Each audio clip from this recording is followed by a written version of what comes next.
Welcome to the 1,000 Nights and 1 Night. Now, when it was the 222nd night, she said, It hath reached me, O auspicious king, that Amjad added, speaking to the treasurer, We desire of thee not but that thou repeat to our sire these 2 couplets which thou hast just now heard.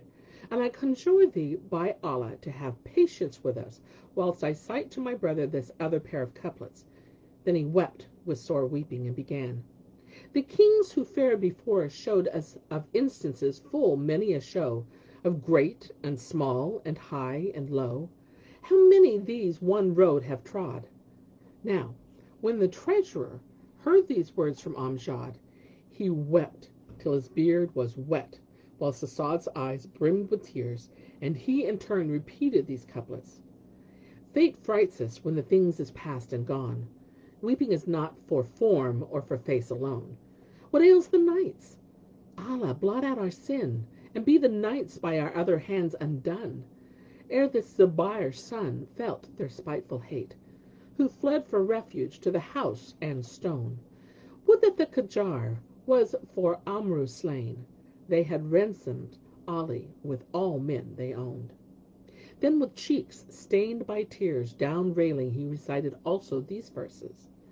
In sooth, the nights and days are charactered by traitor falsehood, and as knaves they lie.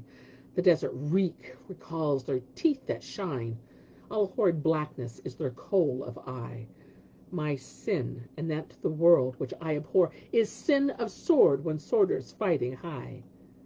Then his sobs waxed louder, and he said, O thou who wouldst a world unworthy learn, 'tis house of evils, 'tis perdition's net. A house whose whereso laughs this day shall weep the next, then perish house of fume and fret. Endless its frays and forays, and its thralls are ne'er redeemed while endless risks beset. How many gloried in its pomp and pride, till proud and pompous did all bounds forget. Then showing back of shields, she made them swill, full draught, and claimed all her vengeance debt. For know her strokes fall swift and sure, although long bide she and foreslow the course of fate. She look thou to thy days, lest life go by idly, and meet thou more than thou hast met, and cut all chains of world love and desire, and save thy soul, and rise to secrets higher. Now, when Asad made an end of these verses, he strained his brother Amjad in his arm, till they twain were one body, and the treasurer, drawing his sword, was about to strike them, when, behold, his steed took fright of the wind of his upraised hand, and breaking its tether, fled into the desert. Now the horse had cost 1,000 gold pieces, and on its back was a splendid saddle worth much money. So the treasurer threw down his sword and ran after his beast. And Shahrazad perceived the dawn of the day, and ceased saying her permitted say. Now, when it was the 223rd night, she said, It hath reached me, O auspicious king, that when his horse run away, the treasurer ran after it in huge concern, and ceased not running to catch the runaway till it entered a thicket. He followed it whilst it dashed through the woods, smiting the earth with its hoof, till it raised a cloud dust which towered high in the air, and snorting and puffing and neighing and waxing fierce and furious. Now there happened to be in this thicket a lion of terrible might, hideous to sight, with eyes sparkling light. His look was grim, and his aspect struck fright into man's sprite. Presently the treasurer turned and saw the lion making towards him, but found no way of escape, nor had he his sword with him. So he said to himself, There is no majesty, and there is no might, save in Allah, the glorious and the great. The strait is come upon me for no other cause but because of Amjad and Asad, and indeed this journey was unblessed from the first. Meanwhile, the 2 princes were grievously oppressed by the heat, and grew sore athirst, so that their tongues hung out, and they cried for succor, but none came to their relief. And they said, Would to heaven we would have been slain, and were at peace from this pain. But we know not whither the horse hath fled, that the treasurer is gone, and hath left us pinioned. If he would but come back and do us die, it would be easier to us than this torture to abide. Said Asad, O my brother, be patient, and the relief of Allah, extolled and exalted be He, shall assuredly come to us. For the horse started not away, save his favor towards us, and naught irked us but his thirst. Upon this he stretched and shook himself, and strained right and left, till he burst his pinion bonds. Then he rose and unbound his brother, and catching up the Emir's sword, said, By Allah, we will go hence till we look after him and learn what is become of him. Then they took to following on the trail till it led them to the thicket, and they said to each other, Of a surety, the horse and the treasure have not passed out of this wood. Quoth Asad, Stay thou here whilst I enter the thicket and search it. And Amjad replied, I will not let thee go in alone, nor will we enter it but together. So if we escape, we shall escape together, and if we perish, we shall perish together. Accordingly, both entered, and found that the lion had sprang upon the treasure, who lay like a sparrow in his grips, calling upon Allah for aid and signing with his hands to heaven. Now when Amjad saw this, he took the sword, and rushing upon the lion, smote him between the eyes, and laid him dead on the ground. The Emir sprang up, marveling at his escape, and seeing Amjad and Asad, his master's sons, standing there, casting himself at their feet, and exclaiming, By Allah, O my lords, it were intolerable wrong in me to do you to death. May the man never be who killed you. Indeed, with my very life, I will ransom you. And Shahrazad perceived the dawn of the day, and ceased to say her permitted say.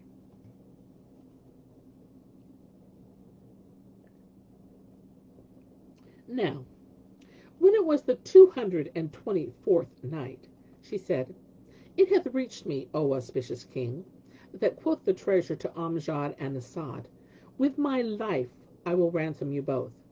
Then he hastily rose, and at one embracing them, inquired how they had loosed their bonds and come hither.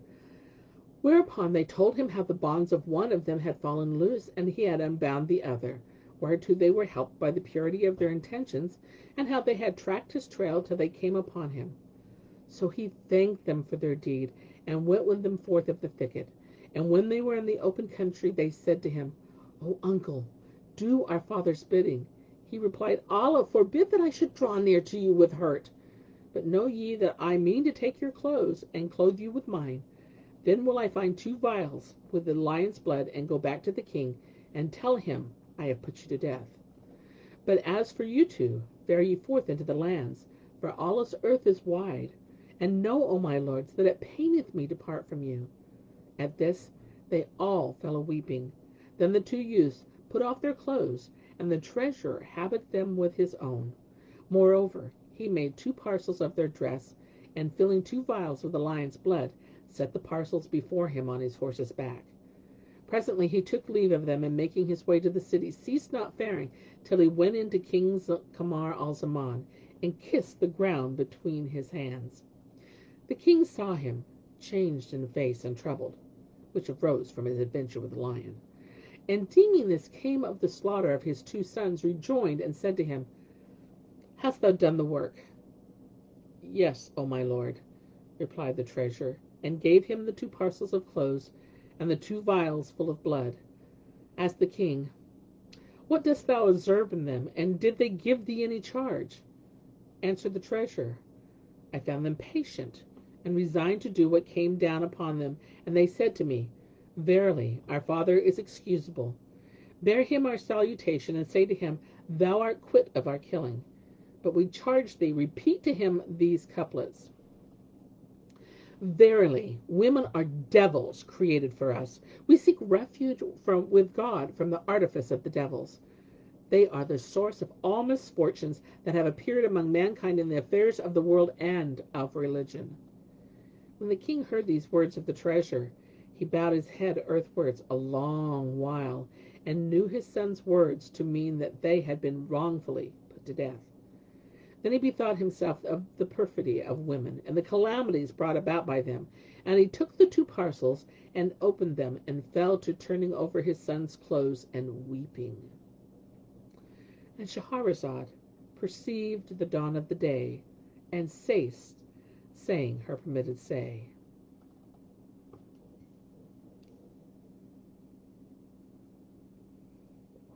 Now, when it was the 225th night, she said, It hath reached me, O auspicious king, that when King Kamar al-Zaman opened the two bundles, and fell to turning them over his son's clothes, and weeping, it so came to pass that he found in the pocket of his son Asad's raiment a letter in the hand of his wife, enclosing her hair strings. So he opened and read it, and understanding the contents, knew that the prince had been falsely accused and wronglessly. Then he searched Amjad's parcel of dress, and found in his pocket a letter in the handwriting of Queen Hayat al-Nufus, enclosing also her hair strings. So he opened and read it, and knew that Amjad too had been wronged. Whereupon he beat hand upon hand, and exclaimed, There is no majesty and there is no might save in Allah, the glorious, the great. I have slain my sons unjustly. And he buffeted his face, crying out, Alas, my sons! Alas, my long grief! Then he bade them build two tombs in one house, which he styled the House of Lamentations, and had graved thereon his sons' names. And he threw himself on Amjad's tomb, weeping and groaning and lamenting, and improvised these couplets. O moon, forever set this earth below, whose loss bewail the stars which stud the sky. O wand, which broken ne'er with bend and wave shall fascinate the ravished gazer's eyes. These eyne, for jealousy, I reft of thee, nor shall they till next life thy sight decry. I'm drowned in seas of tear for insomny, wherefore indeed in Shahrazad's stead I lie. Then he threw himself on Asad's tomb, groaning and weeping and lamenting and versifying with these couplets. Indeed, I longed to share unweal with thee, but Allah then my will willed otherwise. My grief all blackens twixt mine eyes, and space yet whitens all the blackness from mine eyes. Of tears they weep, these eyne run never dry, and ulcerous flow in vitals never dries. Right sore it irks me seeing thee instead, where slave with sovereign for once levied lies. And his weeping and wailing redoubled, and after he had ended his lamentations and his verse, he forsook his friends and intimates, and denying himself to his women and his family, cut himself off from the world in the house of lamentations, where he passed his time in weeping for his sons. Such was his case. But as regards Amjad and Asad, they fared on into the desert, eating of the fruits of the earth, and drinking of the remnants of the rain for a full month, till their travel brought them to a mountain of black flint, whose further end was unknown, and here the road forked, one line lying along the midway height, and the other leading to its head. They took the way trending to the top, and gave not over following it 5 days, but saw no end to it, and were overcome with weariness, being unused to walking upon the mountains or elsewhere. At last, despairing of coming to the last of the road, they retraced their steps, and taking the other that led over the midway heights. And Shahrazad perceived the dawn of the day, and ceased to say her permitted say.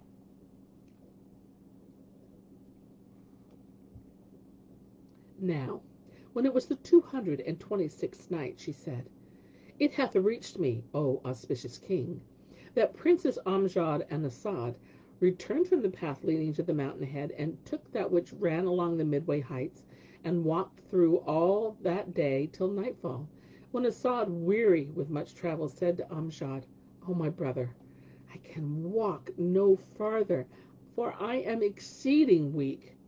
Replied Amjad, O my brother, take courage. May Allah send us relief. So they walked on part of the night, till the darkness closed in upon them, when As'ad became weary beyond measure of weariness, and cried out, "Oh, my brother, I am worn out and spent with walking." And he threw himself upon the ground and wept. Amjad took him in his arms, and walked on with him, by times sitting down to rest till break of day. When they came to the mountain top, and found there a stream of running water, and by it a pomegranate tree and a prayer niche, they could hardly believe their eyes when they saw it, but sitting down by that spring, drank of its water, and ate of the fruit of that grand old tree. After which they lay on the ground, and slept till sunrise, when they washed and bathed in the spring, and eating of the pomegranates, slept again till the time of mid-afternoon prayer. Then they thought to continue the journey, but As'ad could not walk, for both of his feet were swollen. So they abode there 3 days, till they were rested, after which they set out again, and fared on over the mountain days and nights, tortured by and like to die of thirst, till they sighted a city gleaming afar off, in which they rejoiced and made towards it. When they drew near it, they thanked Allah, be his name exalted. And Amjad said to As'ad, "O my brother, sit here, whilst I go to the yonder city, and see where it is, and who's in it, and where we are in Allah's wide world, and we may know through what lands we have passed in crossing this mountain, whose skirts had we followed, we had not reached the city in a whole year. So praised be Allah for safety." Replied As'ad, "By Allah, O my brother, none shall go down to thee into the city save myself, and may I be thy ransom. If thou leave me alone, be it only for an hour, I shall imagine 1,000 things, and be drowned in a torrent of anxiety on thine account, for I cannot brook thine absence from me." Amjad rejoined, "Go then, and tarry not." So As'ad took some gold pieces, and leaving his brother to await him, descended the mountain, and ceased not faring on till he entered the city. As he threaded the city, he was met by an old man, aged, decrepit, with beard flowing down upon his breast, and forked in twain. He bore a walking staff in his hand, and was richly clad, with a great red turban on his head. When As'ad saw him, he wondered at his dress and his mien. Nevertheless, he walked up to him, and saluting him, said, "Where be the way to the market, O my master?" Hearing these words, the sheikh smiled in his face, and replied, "O my son, meseemeth thou art a stranger." As'ad rejoiced, "Yes, I am a stranger." And Shahrazad perceived the dawn of the day, and ceased saying her permitted say. And so do I cease my tale for the day, till it be morrow.